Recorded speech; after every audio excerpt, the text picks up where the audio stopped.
Okay, so my name is Jessica Lovering, and I am the Executive Director of Good Energy Collective. We're a small nonprofit research organization that works at the intersection of nuclear energy and environmental justice. And I'm sorry I can't be there in person today. I am 8.5 months pregnant, so couldn't fly, couldn't get on a plane. Glad I can talk about this topic, which is going to be on the use of micronuclear for off-grid and microgrid applications. So the first question you might have is, what is a microreactor?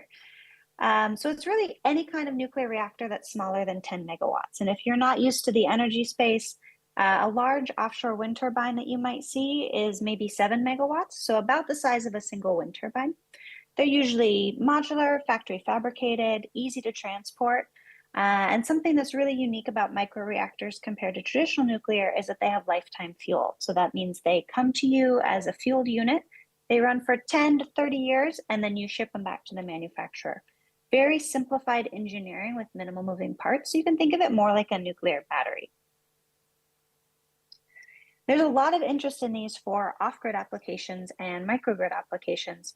And what I wanted to do in my research was really model how those would work on a power grid.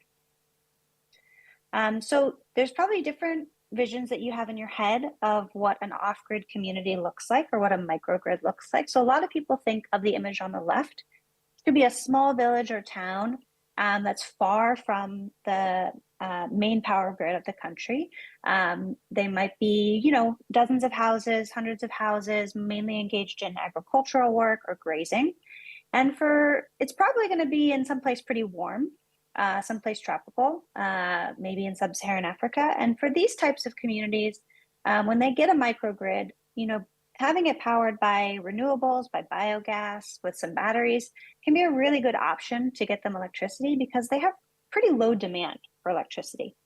But there's also a lot of off-grid communities around the world, particularly in colder places, that are more focused on industrial applications like mining and oil and gas extraction, or they're just a large coastal community in a very cold place.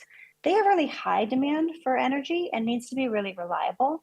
So for them, they're mostly diesel dependent. And renewables microgrids don't really work for them. So I'm going to show two maps of some really typical cases here. So there's a lot of diesel dependent communities across Canada that are off-grid and also in Australia.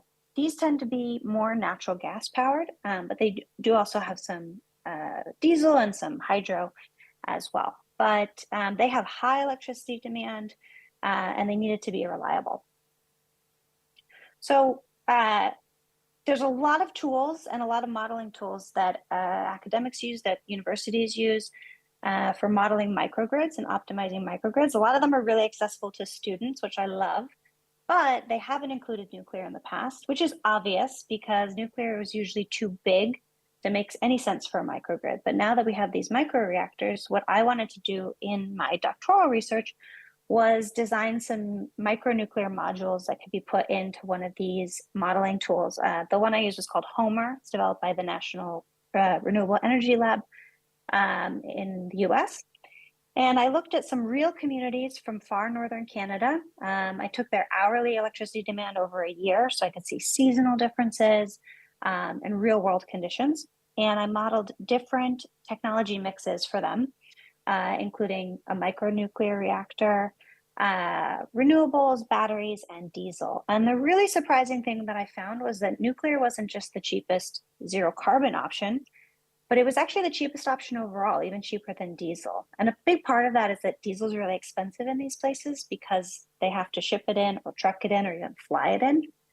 But renewables, the renewable only option, renewables and batteries, was actually 4 to 5 times more expensive because of the reliability issue that you had to way overbuild the system and it didn't operate well in the cold.